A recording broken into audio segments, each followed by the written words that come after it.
Halo Baraya Handayani, berjumpa lagi bersama saya Isma Tuzara Asakinah pada materi pembelajaran Bahasa Indonesia untuk kelas 12. Nah, mari kita simak video pembelajaran untuk materi pertemuan kali ini. Nah, materi Bahasa Indonesia untuk kelas 12 pada bab yang sebelumnya itu adalah mengenai menulis surat lamaran pekerjaan. Setelah materi mengenai menulis surat lamaran pekerjaan sudah selesai, kita memasuki materi yang selanjutnya, yaitu mengenai menikmati cerita sejarah. Sebelum mengenal apa itu cerita sejarah, alangkah baiknya kita mengetahui kompetensi dasar dari materi ini, yakni mengidentifikasi informasi yang mencakup orientasi, rangkaian kejadian yang saling berkaitan, komplikasi dan resolusi dalam cerita sejarah secara lisan atau tulis. Nah, tujuannya itu kalian diharapkan yang pertama itu mampu mendata informasi penting dalam teks sejarah. Yang kedua, menentukan hal-hal menarik dalam novel sejarah, lalu mengidentifikasi struktur teks cerita sejarah atau novel. Yang keempat, membedakan teks sejarah dengan novel sejarah.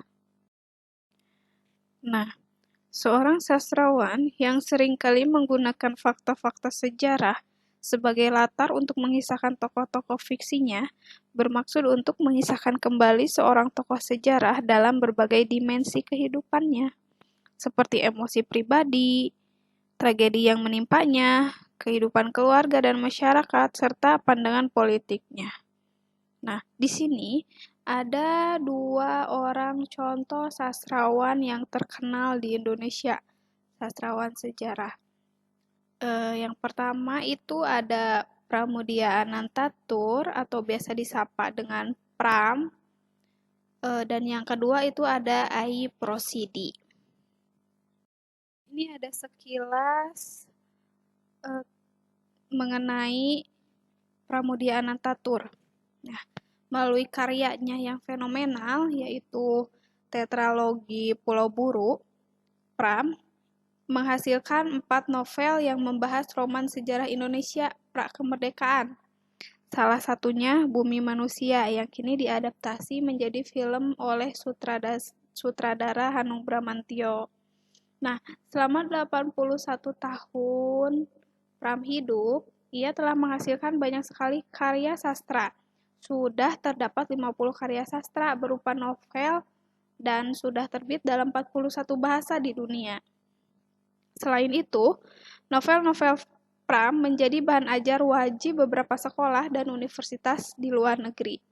Nah, karya-karya Pram didasari atas persoalan-persoalan yang terjadi pada masa pra-kemerdekaan atau sebelum kemerdekaan, terutama penindasan dan perbudakan terhadap pribumi. Walaupun sempat ditahan di Pulau Buru, Pram tidak menghentikan kegiatan menulisnya. Nah, ini ada salah satu contoh cover dari novel sejarahnya karya Pramudia Anantatur, judul Bumi Manusia, yang kini sudah ada filmnya yang sudah diadaptasi menjadi film yang disutradarai oleh sutradara Hanung Bramantyo. Nah, apa sih itu novel sejarah? Novel sejarah adalah novel yang di dalamnya menjelaskan dan menceritakan tentang fakta kejadian masa lalu yang menjadi asal muasal atau latar belakang terjadinya sesuatu yang memiliki nilai kesejarahan, bisa bersifat naratif atau deskriptif dengan penambahan imajinasi dari pengarang. Nah, novel sejarah termasuk dalam teks naratif jika disajikan dengan menggunakan urutan peristiwa dan urutan waktu. Nah, namun novel sejarah disajikan secara simbolisasi verbal, novel tersebut tergolong ke dalam teks deskriptif. Novel sejarah dapat dikategorikan sebagai novel ulang atau rekon. Nah, membaca novel dapat dilakukan dengan cepat, termasuk novel sejarah. Perlu diusahakan agar membaca novel selesai dalam satu kurun waktu tertentu. Misalnya, 1 jam selesai sebagai tahap pengenalan dengan membaca cepat. Perlu ditumbuhkan kesadaran terhadap diri sendiri bahwa membaca pada mulanya berat, tetapi jika sudah terbiasa akan menjadi ringan. Nah, ini ada jenis novel ulang atau rekon. Nah, ada yang pertama itu rekon pribadi. Nah, novel rekon pribadi itu novel yang memuat kejadian dan penulisnya terlibat secara langsung. Nah, yang kedua itu rekon faktual atau informasional. Adalah novel yang memuat kejadian faktual seperti eksperimen ilmiah, laporan polisi, ataupun yang lain sebagainya. Nah, yang ketiga, rekon imajinatif adalah novel yang memuat kisah faktual yang dihayalkan dan diceritakan secara lebih rinci. Nah, berdasarkan penjelasan tersebut, novel sejarah itu termasuk ke dalam rekon imajinatif. Artinya, novel tersebut didasarkan atas fakta-fakta sejarah yang kemudian dikisahkan kembali dengan sudut pandang lain yang tidak muncul dalam fakta sejarah. Contohnya apa? Kegemaran, emosi, ataupun keluarga. Nah, novel sejarah seperti juga novel-novel lainnya termasuk ke dalam genre teks cerita ulang atau tadi rekon ulang. Nah, novel sejarah juga mempunyai struktur teks yang sama dengan struktur novel lainnya, yaitu orientasi, pengungkapan peristiwa, rising action, komplikasi, evaluasi atau resolusi, dan koda. Nah, di sini ada pengenalan situasi cerita atau orientasi. Dalam bagian ini, pengarang memperkenalkan setting secara baik. Setting cerita baik waktu, tempat, ataupun peristiwa. Selain itu, orientasi juga dapat disajikan dengan mengenal para tokoh, menata adegan, dan hubungan antar tokoh. Nah, yang selanjutnya itu ada pengungkapan peristiwa. Dalam bagian ini, disajikan peristiwa awal yang menimbulkan berbagai masalah, pertentangan, ataupun kesukaran-kesukaran bagi para tokoh.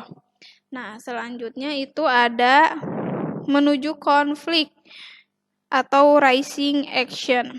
Terjadi peningkatan perhatian kegembiraan, kehebohan, ataupun keterlibatan berbagai situasi yang menyebabkan bertambahnya kesukaran tokoh. Nah, di sini ada yang selanjutnya itu bagian puncak konflik atau komplikasi. Di sini ada di posisi teratas dengan runcing. Jadi ada puncaknya, puncak permasalahan.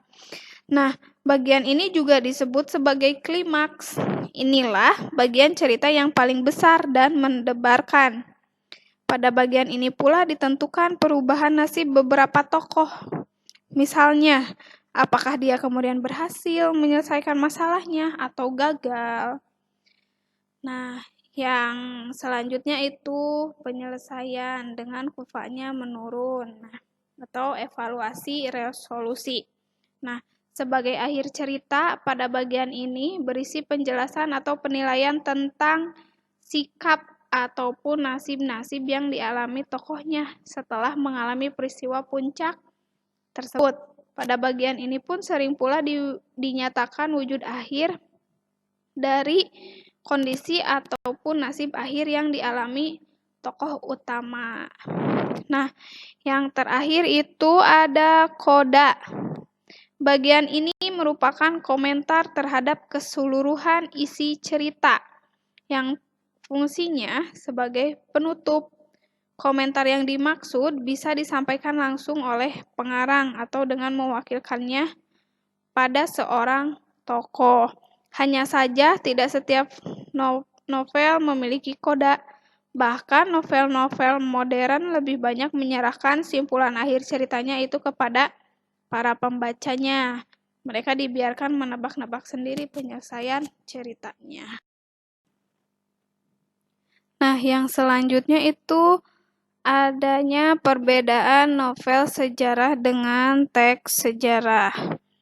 Nah, teks sejarah di sini apa? Itu seperti buku-buku sejarah, novel sejarah dengan teks sejarah. Nah, untuk perbedaan yang pertama, jika teks sejarah dituntut menunjuk kepada hal-hal yang memang pernah ada atau pernah terjadi. Nah, atau bisa disebut juga sesuai dengan faktanya yang ada. Nah, jika novel sejarah dapat saja hanya menggambarkan sesuatu yang tidak pernah ada atau terjadi. Semuanya bisa bersumber pada rekaan. Nah, untuk perbedaan yang kedua, pada teks sejarah, sejarawan terikat pada keharusan, yaitu bagaimana sesuatu sebenarnya terjadi di masa lampau. Artinya tidak dapat ditambah-tambah atau direka, apalagi dimanipulasi.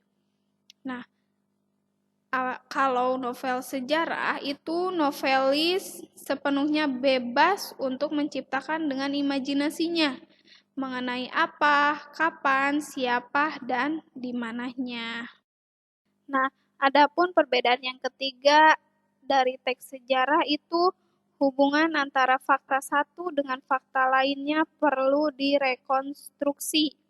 Paling sedikit hubungan topografis atau kronologisnya. Sejarawan perlu menunjukkan bahwa yang ada sekarang dan di sini dapat dilacak eksistensinya di masa lampau. Hal itu berguna sebagai bukti atau saksi dari apa yang direkonstruksi mengenai kejadian di masa lampau. Nah, apabila novel sejarah, faktor perekayasaan pengaranglah yang mewujudkan cerita sebagai suatu kebulatan atau koherensi dan sekali-kali ada relevansinya dengan situasi sejarah. Nah, untuk perbedaan yang keempat, teks sejarah itu sejarawan sangat terikat pada fakta mengenai apa, siapa, kapan, dan di mana. Nah, kalau untuk novel sejarah, pengarang novel tidak terikat pada fakta sejarah mengenai apa, siapa, kapan, dan di mana. Semuanya dapat berupa fiksi tanpa ada kaitannya dengan fakta sejarah tertentu. Begitu pula mengenai peristiwa-peristiwanya tidak diperlukan bukti, berkas, ataupun saksi. Nah, yang terakhir untuk perbedaannya, kalau teks sejarah itu pelaku-pelaku, hubungan antara mereka, kondisi dan situasi hidup, dan masyarakat, semuanya harus sesuai dengan kenyataan yang terjadi.